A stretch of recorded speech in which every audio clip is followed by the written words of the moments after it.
పట్టభద్రుల ఎమ్మెల్సీ ఎన్నికల ప్రచారంలో సీఎం రేవంత్ రెడ్డి పాల్గొన్నారు. కరీంనగర్ సభలో ప్రెజెంట్ మాట్లాడుతున్నారు. లైవ్ చూద్దాం. గట్టిగా జై కాంగ్రెస్. ధన్యవాదాలు మిత్రులారా. సంకల్ప సమావేశానికి అధ్యక్షత వహించిన మిత్రుడు జిల్లా పార్టీ అధ్యక్షులు మానకొండూరు శాసనసభ్యులు డాక్టర్ కవంపల్లి సత్యనారాయణ గారు, ఉమ్మడి కరీంనగర్ జిల్లా ఇన్ఛార్జ్ మంత్రివర్యులు పెద్దలు ఉత్తమ్ కుమార్ రెడ్డి గారు, సహచర మంత్రివర్గ సభ్యులు మిత్రులు దుద్దిల్ల శ్రీధర్ బాబు గారు, సహచర మంత్రివర్గ సభ్యులు మిత్రులు పొన్నం ప్రభాకర్ గారు, సహచర మంత్రివర్గ సభ్యులు సోదరీమణి సీతక్క గారు, శాసన మండలి సభ్యులు మాజీ మంత్రివర్యులు మా అందరికీ పెద్దన్నగా సలహాలు సూచనలు ఇచ్చే శాసన మండలి సభ్యులు టి జీవన్ రెడ్డి గారు, శాసన మండలి సభ్యులు కోదండరామ్ గారు, చాడా వెంకటరెడ్డి గారు, ఉమ్మడి కరీంనగర్ జిల్లా శాసనసభ్యులు, జిల్లా కాంగ్రెస్ పార్టీ నాయకులు, మండల కాంగ్రెస్ పార్టీ నాయకులు, శాసన మండలి సభ్యులు, అదేవిధంగా మా కాంగ్రెస్ తెలంగాణ అధ్యక్షులు శాసన మండలి సభ్యులు మహేష్ కుమార్ గౌడ్ గారు, ప్రాణ సమానులైన పట్టభద్రులు కాంగ్రెస్ పార్టీ కార్యకర్తలందరికీ కూడా హృదయపూర్వకంగా నమస్కారాలు, ధన్యవాదాలు మిత్రులారా. అతి తక్కువ సమయంలో అప్పటికప్పుడు ఒక సమావేశాన్ని ఏర్పాటు చేయాలి, పట్టభద్రులను కలవాలి. గత 13-14 నెలల్లో మనం చేసిన పనులను ప్రస్తావించాలి, మన సమస్యల్ని వివరించి వాళ్ళ సమస్యల్ని పరిష్కరించిన అంశాలను కూడా వాళ్ళతో పంచుకోవాలని చెప్పి సహచర మంత్రివర్గ సభ్యులతో నేను మాట్లాడడం జరిగింది. సరిగ్గా 48 గంటల్లో వేలాది మందితో కరీంనగర్ గడ్డ మీద ఇంత గొప్ప సమావేశాన్ని ఏర్పాటు చేసి ఈ కరీంనగర్ కాంగ్రెస్ పార్టీకి కంచుకోట నిరూపించినందుకు వాళ్ళందరికీ కూడా మనస్ఫూర్తిగా ధన్యవాదాలు తెలియజేస్తున్నా. మిత్రులారా, ఈ కరీంనగర్లో ఉన్న చైతన్యం, ఈ కరీంనగర్ జిల్లాకున్న ప్రత్యేక స్థానం 2004లో శ్రీమతి సోనియా గాంధీ గారు ఆనాడు ఎన్నికల పర్యటనలో భాగంగా ఈ గడ్డ మీద నుంచే 4 కోట్ల తెలంగాణ ప్రజలకు మాట ఇచ్చింది. మీ మనసులో ఆలోచన, 6 దశాబ్దాల మీ పట్టుదల నాకు తెలుసు, తప్పకుండా మీ ఆకాంక్ష నెరవేరుతుంది అని శ్రీమతి సోనియా గాంధీ గారు చెప్పారు. ఇచ్చిన మాట ప్రకారం ఎన్ని ఒడిదుడుకులు వచ్చినా, ఎన్ని అవాంతరాలు, ఎంతమంది అడ్డం పడ్డా తెలంగాణ రాష్ట్రాన్ని ఇచ్చి కరీంనగర్ గడ్డ మీద నుంచి తెలంగాణ ప్రజలకు ఇచ్చిన మాట శ్రీమతి సోనియా గాంధీ గారు నిలబెట్టుకున్నారు. ఇదే కాదు, ఈ కరీంనగర్ జిల్లాకు దేశంలోనే ఒక ప్రత్యేక గుర్తింపు, చైతన్యం ఉన్నది. ఉమ్మడి కరీంనగర్ జిల్లా నుంచి దేశం ఆర్థిక సంక్షోభాన్ని ఎదుర్కొంటూ దివాలా తీసే పరిస్థితిలో ఉన్న ఈ దేశాన్ని ఆర్థిక సరళీకృత విధానాలను తీసుకొచ్చి ప్రపంచంలోనే 3వ ఆర్థిక శక్తిగా ఎదగడానికి ఈ దేశాన్ని నడిపించిన బిడ్డ, మంతని బిడ్డ పివి నరసింహారావు గారు ఈ కరీంనగర్ బిడ్డ.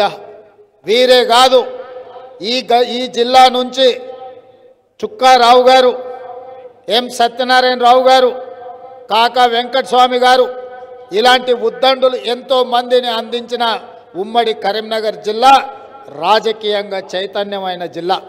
ఉద్యమాలకు, ప్రజా సమస్యల మీద పోరాటాలకు, రైతాంగ పోరాటాలకు ఈ కరీంనగర్ జిల్లా వేదిక. ఈ కరీంనగర్ జిల్లా నుంచి మొదలైన తెలంగాణ ఉద్యమం అటు వరంగల్ జిల్లా, ఇటు కరీంనగర్ జిల్లా ముందు బాగానే నిలబడి ఈ తెలంగాణ ఉద్యమం ఉవ్వెత్తున నడిచింది కాబట్టే ఈరోజు తెలంగాణ రాష్ట్రం వచ్చింది.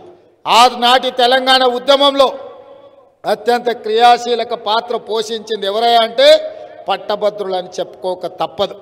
ఆనాడు చదువుకున్న నిరుద్యోగ యువతీ యువకులు తెలంగాణ రాష్ట్రం వస్తేనే మా సమస్యలకు పరిష్కారం, తెలంగాణ రాష్ట్రాన్ని సాధించాల్సిందే, తెలంగాణ రాష్ట్రాన్ని సాధించే వరకు మేము విశ్రమించబోము అని ఒట్టేసి తెలంగాణ రాష్ట్రాన్ని సాధించిన పట్టభద్రుల ఎన్నికలు ఈరోజు మనం ఎదుర్కోబోతున్నాం. ఇంతకుముందు పెద్దలు జీవన్ రెడ్డి గారు చెప్పినారు, 6 పార్లమెంట్లు 42 అసెంబ్లీ నియోజకవర్గాలలో ఆనాడు జగ్గారెడ్డి గారు శ్రీధర్ బాబు గారు ఇద్దరు తప్ప 40 నియోజకవర్గాలలో మనకు శాసనసభ్యులు లేకపోయినా మొదటి రౌండ్లోనే మొదటి ప్రాధాన్యత ఓట్లతో అత్యధిక మెజారిటీతోని పెద్దలు జీవన్ రెడ్డి గారిని గెలిపిస్తే ఈ 6 సంవత్సరాలు ప్రశ్నించే గొంతుకై ప్రజా సమస్యల మీద గలం విప్పి మీ కరీంనగర్ ఆత్మ గౌరవాన్ని తెలంగాణ రాష్ట్రంలోనే పెద్దలు జీవన్ రెడ్డి గారు నిలబెట్టారు. మరి ఈరోజు నేను అడుగుతున్న మిత్రులారా, ఈరోజు మనకి 6 పార్లమెంట్లలో శాసనసభ్యులు ఉన్నారు, పార్టీ బలంగా ఉన్నది. ఈరోజు మీరందరూ ఉన్నాక ఈ ఎన్నికల్లో మరి మనము గెలుస్తామా గెలవమా మీరు ఒక్కసారి ఆలోచన చెయ్యండి. ఇవాళ నేను అడుగుతున్నా మన ప్రత్యర్థులను, ముఖ్యంగా బీఆర్ఎస్ వాళ్ళు అంటున్నారు, హరీష్ రావు గారు, కేటీఆర్ గారు, కవిత గారు కాంగ్రెస్ను ఓడించండి అని. సరే, మా రాజకీయ ప్రత్యర్థులు ప్రధాన ప్రతిపక్ష పార్టీ వాళ్ళ ఎన్నికల్లో నిలబడి వాళ్ళ అభ్యర్థిని గెలిపించడానికి కాంగ్రెస్ను ఓడించమని ఒకవేళ చెబితే మనకేమీ అభ్యంతరం లేదు. ఎన్నికల్లో ఏ రాజకీయ పార్టీ ఆ పార్టీ అభ్యర్థిని గెలిపించుకొని బలపడాలని చూస్తారు. మరి ఈరోజు నేను అడుగుతున్న కల్వకుంట్ల చంద్రశేఖరరావు గారిని, బీఆర్ఎస్ అధ్యక్షుడిని, మీరు కాంగ్రెస్ను ఓడించమని పిలిపిస్తున్నారు కదా, మరి మీరు ఏ అభ్యర్థికి ఓటేసి మా కాంగ్రెస్ అభ్యర్థి నరేందర్ రెడ్డిని ఓడించమని పిలిపిస్తున్నారని నేను అడుగుతున్నా. మీ అభ్యర్థి ఎవరు? మీ అభ్యర్థి ఎవరు? ఎన్నికల్లో మీరు ఎవరికి ఓటేయదలుచుకున్నారు? ఇవాళ ఈ ఉమ్మడి 4 జిల్లాలలో మెదక్, నిజామాబాద్, కరీంనగర్, ఆదిలాబాదు ఈ 4 జిల్లాలలో టీఆర్ఎస్ ముఖ్య నాయకులు 4 ఇక్కడి నుంచే ఉన్నారు. గజ్వేల్ నుంచి చంద్రశేఖరరావు గారు ఉన్నారు, సిద్దిపేట నుంచి హరీష్ రావు గారు ఉన్నారు, సిరిసిల్ల నుంచి తారక రామారావు గారు ఉన్నారు, నిజామాబాద్ నుంచి కల్వకుంట్ల కవిత గారు ఉన్నారు. ఈ 4 ప్రాతినిధ్యం వహిస్తున్న నియోజకవర్గాలు ఈరోజు ఈ పట్టభద్రుల శాసన మండలి ఎన్నికల పరిధిలోనే ఉన్నాయి. వీళ్ళందరూ పట్టభద్రులే. నేను ఇవాళ సూటిగా అడుగుతున్న చంద్రశేఖరరావు గారిని, మీ పార్టీ, మీ అభిమానులు, మీ కుటుంబ సభ్యులు స్వయంగా మీ ఓట్లు మీరు ఎవరికి వేయదలుచుకున్నారు కాంగ్రెస్ను ఓడగొట్టమంటే అని నేను అడుగుతున్నా. ఇవాళ హరీష్ రావు గారు, కేటీఆర్ గారు, కేసీఆర్ గారు, కవిత గారు రాబోయే పట్టభద్రుల ఎమ్మెల్సీ ఎన్నికల్లో మీ ఓట్ల ఎవరికి, మీ మద్దతు ఎవరికి, మీరు ఎవరికి మద్దతు ఇవ్వడానికి, ఎవరిని గెలిపించడానికి ఇవాళ కాంగ్రెస్ పార్టీని ఓడగొట్టమని అడుగుతున్నారని నేను అంటున్నా. 2023 డిసెంబర్లో మీరు అధికారం కోల్పోయినారు. 2024 మే, జూన్లో 8 పార్లమెంట్లలో మీ డిపాజిట్లు పోయినాయి. ఆ 8 పార్లమెంట్లు బీజేపీ వాళ్ళు గెలిచినారు. ఇవాళ ఈ ఎన్నికల్లో మీకు అభ్యర్థి నిలబెట్టడానికి దొరకలేదా? ఈరోజు మీరు అర్థం చేసుకోండి. పట్టభద్రులకు నా విజ్ఞప్తి ఒక్కటే, బీఆర్ఎస్ బీజేపీ చీకటి ఒప్పందంలో భాగంగానే కేసుల నుంచి తప్పించుకోవడానికి, అరెస్టుల నుంచి కాపాడుకోవడానికి బీఆర్ఎస్ నాయకులు ఢిల్లీ ముందు సాగిలబడి తెలంగాణ ఆత్మ గౌరవాన్ని మోడీ కాళ్ళ దగ్గర తాకట్టు పెట్టి ఇవాళ కాంగ్రెస్ పార్టీని ఓడించాలని కంకణం కట్టుకొని తిరుగుతున్నారు. 8 పార్లమెంట్లు బీజేపీ ఎక్కడెక్కడ గెలిచిందో ప్రతి పార్లమెంటులో బీఆర్ఎస్ డిపాజిట్ గల్లంతైంది. నేను అడుగుతున్న కేసీఆర్ను, నీ పార్టీ డిపాజిట్లు గల్లంతయ్యే బలహీనత ఈరోజు తెలంగాణ రాష్ట్రంలో ఉందా? ఒకవేళ అదే నిజమైతే డిపాజిట్లు పోగొట్టుకున్న మీరు ఎమ్మెల్యే ఉప ఎన్నికలు వస్తే ఉప ఎన్నికలలో అన్ని సీట్లు గెలుస్తామని మీరు అంటారు. ఎమ్మెల్యే ఉప ఎన్నికలు ఎప్పుడు వస్తాయో దేవుడెరుగు. ఇవాళ వచ్చిన ఎమ్మెల్సీ ఎన్నికల్లో మీరు పోటీ ఎందుకు నిలబడలేదని నేను చంద్రశేఖరరావు గారిని అడుగుతున్నా. నీ నీతేంది, నీ జాతేంది, నీ మద్దతు ఎవరికని ఈ కరీంనగర్ గడ్డ మీద నుంచి చంద్రశేఖరరావు గారిని నేను ప్రశ్నిస్తున్నా. మిత్రులారా, మీరు ఆలోచన చేయండి. జరుగుతున్న కుట్రను, చీకటి ఒప్పందాన్ని ఇవాళ మీరు అర్థం చేసుకోండి అని చెప్పి నేను మిత్రులకు విజ్ఞప్తి చేస్తున్నా. ప్రజాస్వామిక వాదులను ఆలోచన చెయ్యండి అని చెప్పి నేను ఈరోజు విజ్ఞప్తి చేస్తున్నా. 10 ఏళ్ళు చంద్రశేఖరరావు ముఖ్యమంత్రి ఉన్నాడు, 12 ఏళ్ల నుంచి నరేంద్ర మోడీ గారు ప్రధానమంత్రిగా ఉన్నారు. 10 ఏళ్ళు చంద్రశేఖరరావు చెయ్యలేంది, 12 ఏళ్ళు నరేంద్ర మోడీ ఇవ్వలేంది. ఇవాళ కాంగ్రెస్ పార్టీ ప్రజాపాలన మీ మద్దతుతోనే 10 నెలల్లో పూర్తి చేసింది. నేను అడుగుతున్న ఈ వేదిక మీద నుంచి ముఖ్యంగా టీచర్లను 20 ఏళ్ళు మీ ప్రమోషన్ రాలే, 10 ఏళ్ళు మీ బదిలీలు జరగలే, 35,000 మంది టీచర్ల బదిలీలు, 22,000 మంది టీచర్ల ప్రమోషన్లు మా ప్రభుత్వం మొదటి సంవత్సరంలోనే ఇచ్చిందా లేదా? ఒకవేళ మేము ఇచ్చింది నిజమైతే మీ గుండెల మీద చెయ్యి పెట్టుకొని మా అభ్యర్థి నరేందర్ రెడ్డిని గెలిపించండి. ఒకవేళ మీ 35,000 మందిని బదిలీ చేయకపోతే, 22,000 మందికి ప్రమోషన్లు ఇవ్వకపోతే మా కాంగ్రెస్కు ఓటు వేయవలసిన అవసరం లేదు అని నేను ఈ వేదిక మీద నుంచే నేను విజ్ఞప్తి చేయదలుచుకున్నా. మిత్రులారా, 10 సంవత్సరాలలో చంద్రశేఖరరావు గారు డిఎస్సి పెట్టకుండా, టెట్ నిర్వహించకుండా, తండాలలో, గూడాలలో, మారుమూల పల్లెల్లో ఉన్న పాఠశాలల్ని, సింగిల్ టీచర్ పాఠశాలల్ని, దాదాపుగా 5 నుంచి 6,000 పాఠశాలల్ని మూసేస్తే, మా ప్రభుత్వం వచ్చిన తర్వాత మొదటి సంవత్సరంలోనే టెట్ పరీక్షలు, డిఎస్సి పరీక్షలు నిర్వహించి 11,000 మంది టీచర్ల నియామకాలను ఎల్పి స్టేడియంలో హైదరాబాదు నడిగడ్డ మీద నియామక పత్రాలు ఇచ్చిన మాట నిజమైతే మీ గుండెల మీద చెయ్యి పెట్టుకొని మీరు కాంగ్రెస్ పార్టీకి మద్దతు ఇవ్వండి. ఒకవేళ 11,000 మంది టీచర్లకు మేము ఉద్యోగాలు ఇవ్వకపోతే మీరు మాకు ఓటు వేయవలసిన అవసరం లేదని మా టీచర్లను నేను ఈరోజు విజ్ఞప్తి చేస్తున్నా. ఇదే కాదు, తెలంగాణ రాష్ట్రంలో ఉన్న ప్రభుత్వ ఉద్యోగస్తులు దాదాపుగా 5 లక్షల మంది పెన్షన్లు, ఉద్యోగాలు వచ్చే వాళ్ళు ఆనాడు 20 తారీఖు వరకు ఎన్నడూ మీకు జీతం వస్తుందో, ఎప్పుడు మీ ఖాతాల పైసలు పడతావో మీకు తెలియని పరిస్థితి. పాల పైసలు, ఇంటికి రాయే పిల్లల చదువుల పైసలు కట్టుకోవడానికి అప్పులు తెచ్చి పక్కింటోళ్ళ ముందల అవమానకరమైన పరిస్థితిలో ప్రభుత్వ ఉద్యోగస్తులు ఉండే. నేను ఇవాళ తెలంగాణ ప్రభుత్వ ఉద్యోగస్తులను నేను అడుగుతున్నా, మీ గుండెల మీద చెయ్యి పెట్టుకొని మీరు ఒక్కసారి ఆలోచన చేయండి. అన్నం తినేటప్పుడు మీ కుటుంబ సభ్యులతో మీరు మాట్లాడండి. మా ప్రభుత్వం వచ్చిన తర్వాత ప్రతి నెల 1వ తారీఖు నాడు మీ పడితే మీరు కాంగ్రెస్ పార్టీకి మద్దతు ఇవ్వండి. ఒకవేళ మీ ఖాతాలలో మేము జీతాలు వేయకపోతే మీరు మాకు ఓటు వేయవలసిన అవసరం లేదు. మీరు ఎవరికో చెప్పాల్సిన పని లేదు. మీరెవరికి జవాబు ఇవ్వాల్సిన అవసరం లేదు. మీ ఆత్మను మీరే ప్రశ్నించుకోండి, మీరు ఆలోచన చెయ్యండి అని నేను ప్రభుత్వ ఉద్యోగస్తులకు, ఈ 4 జిల్లాలో ఉన్న వాళ్ళకి నేను విజ్ఞప్తి చేస్తున్నా. ప్రతి నెల మీ శ్రమ, మీ కష్టం 1వ తారీఖు నాడు మీకు జీత భత్యాలు ఇవ్వాల్సిన బాధ్యత ప్రభుత్వాన్ని. కానీ చంద్రశేఖరరావు 10 సంవత్సరాలు తెలంగాణ రాష్ట్రంలో 20 తారీఖు వరకు విడతల వారిగా మీకు జీతాలు ఇచ్చి మిమ్మల్ని అడుక్కునే వాళ్ళుగా తయారు చేసింది చంద్రశేఖరరావు కాదా? ఇవాళ మీ ఆత్మగౌరవం నిలబెట్టడానికి మీ జీత భత్యాలు 1వ తారీఖు నాడు, ప్రభుత్వ ఉద్యోగస్తులకు వచ్చే పెన్షన్లు 10 తారీఖు లోపల ప్రతి నెల క్రమము తప్పకుండా మీ ఖాతాలలో మేము వేస్తున్నాం కదా.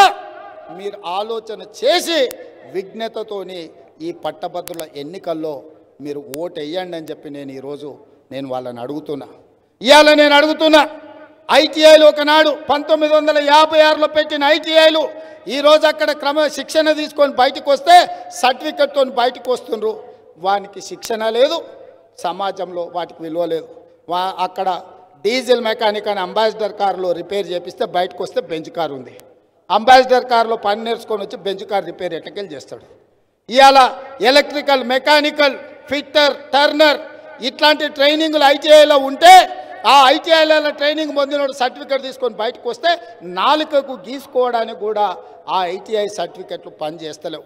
అందుకే పెద్దలు శ్రీధర్ బాబు గారు, నేను టాటా కంపెనీతో మాట్లాడి, రతన్ టాటా కుమారుడు చంద్రశేఖర్తో మాట్లాడి ఈ 65 ఐటీఐలు తెలంగాణ రాష్ట్రంలో ఉన్న వాటిని అడ్వాన్స్డ్ టెక్నాలజీ సెంటర్లుగా 2,400 కోట్ల రూపాయలు ఖర్చు పెడితే 2,100 కోట్ల రూపాయలు టాటా సంస్థ పెట్టుబడి పెట్టి ఈ ఐటీఐలను అప్గ్రేడ్ చేసి అడ్వాన్స్డ్ టెక్నాలజీ సెంటర్లుగా మార్చి వేలాది మంది నిరుద్యోగులకు క్రమశిక్షణ ఇచ్చి వాళ్లకు టాటా కంపెనీ ఉద్యోగాలకు తీసుకుంటామని చెప్పి ఒప్పందం చేసి ఇలా ఐటీఐలను అప్గ్రేడ్ చేసి ఏటీసీలుగా మార్చినాం. మేము మార్చింది నిజమైతే మీరు మాకు ఓటు వేయండి, మేము చెప్పింది అబద్ధమైతే మీరు మాకు ఓటు వేయాల్సిన అవసరం లేదని చెప్పి నేను ఈ సందర్భంగా అడుగుతున్నా. మిత్రులారా, ఈ దేశ జనాభా 140 కోట్లు. మొన్న జరిగిన ఒలింపిక్స్లో మీరు చూశారు, 140 కోట్ల జనాభా ఉన్న ప్రపంచంలోనే అత్యధిక జనాభా ఉన్న దేశంగా గుర్తింపు పొందిన భారతదేశం ఒలింపిక్స్లో ఒక గోల్డ్ మెడల్ కూడా తీసుకురాలి. 10 కోట్ల జనాభా ఉన్న సౌత్ కొరియా 32 మెడల్స్ తీసుకొచ్చుకున్నది. నేను శ్రీధర్ బాబు గారు సౌత్ కొరియా స్పోర్ట్స్ యూనివర్సిటీకి వెళ్తే ఒక్క యూనివర్సిటీ ఆ క్యాంపస్ వచ్చి 30 ఎకరాలలో ఉంది. మీ శాతవాహన యూనివర్సిటీ వచ్చేసి 300 ఎకరాలలో ఉంది. 30 ఎకరాలలో ఉన్న సౌత్ కొరియన్ స్పోర్ట్స్ యూనివర్సిటీలో 16 మెడల్స్ వచ్చినాయి. ఒక అమ్మాయి 3 గోల్డ్ మెడల్స్ తీసుకొచ్చింది ఆర్చరీలో. చిన్న దేశం 10 కోట్ల జనాభా ఉండి 32 మెడల్స్ తెచ్చి ఒకే ఒక అమ్మాయి 3 గోల్డ్ మెడల్స్ ఆ దేశం తెస్తే 140 కోట్ల జనాభా ఒక్క మెడల్ కూడా తీసుకురాలి. అందుకే ఆలోచన చేసి మట్టిలో మాణిక్యాలను వెలికి తీయాలి, సానబట్టాలి, ఈ దేశ గౌరవ ప్రతిష్ట పెంచాలని యంగ్ ఇండియా స్పోర్ట్స్ యూనివర్సిటీని పబ్లిక్ ప్రైవేట్ పార్ట్నర్షిప్లో పెట్టి ఈ దేశంలో ఉండే క్రీడాకారులను మారుమూల ప్రాంతాలలో ఉండే మట్టిలో మాణిక్యాలను వెలికి తీసి రాబోయే 2028 ఒలింపిక్స్లో తెలంగాణ నుంచే గోల్డ్ మెడల్ సాధించడానికి యంగ్ ఇండియా స్పోర్ట్స్ యూనివర్సిటీని తెలంగాణ రాష్ట్రం తీసుకొచ్చింది. ఇదే కాదు, ఇవాళ ఇంజనీరింగ్ చదువుకున్న వాళ్ళని చూస్తున్నాం. సంవత్సరానికి 1,10,000 మంది ఇంజనీరింగ్ సర్టిఫికెట్లు తీసుకొని బయటకు వస్తారు. బయటకు వస్తే వాళ్ళకు పని ఏదన్నా చెబుదామంటే ఇండ్ల దగ్గర పనిచేస్తే మేస్త్రికి ఉన్న అవగాహన కూడా ఇంజనీరింగ్ గ్రాడ్యుయేట్లకు లేదు. ఇది చెప్పడానికి బాధగా ఉంది, కొందరికి వినడానికి కష్టంగా ఉండొచ్చు. ఇది నిజమా కాదా మీకు అందరికీ తెలుసు. ఇవాళ మనం ఇంజనీరింగ్ స్టూడెంట్స్ ప్రతి సంవత్సరం 1,10,000 మంది ఇంజనీరింగ్ పట్టా సర్టిఫికెట్లు తీసుకొని వస్తున్నారు. ఎంతమందికి నాణ్యమైన సాంకేతిక నైపుణ్యం ఉన్నదో మీరు ఆలోచన చేయండి. ఇవాళ లేకపోవడం వల్ల మనం ప్రపంచంతో పోటీ పడలేకపోతున్నాం. ఇంజనీరింగ్ చదువుకొని చిన్న చిన్న పనులు చేయలేకపోతున్నారు. చదువుకు చేసే ఉద్యోగానికి పొంతన లేక ఎంతో మానసిక ఆవేదన చెందుతున్నారు. వాళ్ళ బాధ చూసి తల్లిదండ్రులు కుంగిపోతారు. అందుకే ఈరోజు వాళ్ళకు శిక్షణ ఇవ్వాలి, సాంకేతిక నైపుణ్యం పెంచాలి, ప్రపంచ దేశాలతో పోటీ పడాలి అని యంగ్ ఇండియా స్కిల్స్ యూనివర్సిటీని భారతదేశంలోనే మొట్టమొదటిసారి పోటీ పడే విధంగా ప్రపంచంతో ఈరోజు యంగ్ ఇండియా స్కిల్స్ యూనివర్సిటీని తెలంగాణ రాష్ట్ర ప్రభుత్వం ప్రారంభించింది. యంగ్ ఇండియా స్కిల్స్ యూనివర్సిటీకి ఈరోజు చైర్పర్సన్గా ఆనంద్ మహేంద్ర కార్ల కంపెనీ ఓనర్, ఇవాళ మన యూనివర్సిటీకి chairman. Group of companies Reddy labs, Aurobindo లాంటి, అపోలో లాంటి హాస్పిటల్కి సంబంధించిన పెద్ద పెద్ద కార్పొరేట్ కంపెనీల డైరెక్టర్లను తీసుకొచ్చి ఈ బోర్డులో పెట్టి శిక్షణ వాళ్ళే ఇవ్వాలి, సిలబస్ వాళ్ళే ఇవ్వాలి, ఉద్యోగాలు వాళ్ళే ఇవ్వాలని 60 ఎకరాల యంగ్ ఇండియా స్పోర్ట్స్ యూనివర్సిటీని 600 కోట్ల రూపాయల కార్పస్ ఫండ్ జమ చేసి మేనేజ్మెంట్ మొత్తం వాళ్ళకి అప్పచెప్పి ఇవాళ తెలంగాణలో ఉండే లక్షలాది నిరుద్యోగ పట్టభద్రులకు శిక్షణ ఇచ్చి ప్రపంచ దేశాలతో పోటీ పడే విధంగా ఈరోజు మనం నిర్ణయం తీసుకున్నాం. మిత్రులారా, ఇదొక విప్లవం. ఇలాంటి మార్పులు తెస్తున్న సందర్భంలో ఈరోజు మనకు ఓట్లు వేయొద్దు అంటున్నారు. నేను అడుగుతున్నా, స్పోర్ట్స్ యూనివర్సిటీ కానీ స్కిల్స్ యూనివర్సిటీ కానీ చేసింది నిజమైతే పట్టభద్రులు మాకు ఓటేయండి. నేను చెప్పింది అబద్ధమైతే మీరు ఎవరికి ఓటేసుకున్నా నాకు అభ్యంతరం లేదు. అంతెందుకు, బాక్సింగ్లో ఛాంపియన్షిప్ తెచ్చిన నిఖత్ జరీన్ మీ నిజామాబాద్ బిడ్డ, ఆ అమ్మాయికి బాక్సింగ్లో మెడల్ తెచ్చినందుకు గ్రూప్ 1 జాబ్ డిఎస్పీ జాబ్ ఇచ్చి 2 కోట్ల రూపాయల నగదు ఇచ్చి చదువు కంటే కూడా ఈ స్పోర్ట్స్లో క్రీడలలో రాణిస్తే కూడా ఉజ్వల భవిష్యత్తు ఉంటుందని ఒక మైనారిటీ ఆడబిడ్డకు డిఎస్పీ గవర్నమెంట్ జాబ్ ఇవ్వడమే కాదు, కోట్ల రూపాయలు నజరానా ఇచ్చి ఈరోజు ప్రోత్సహించిన మాట నిజం కాదా?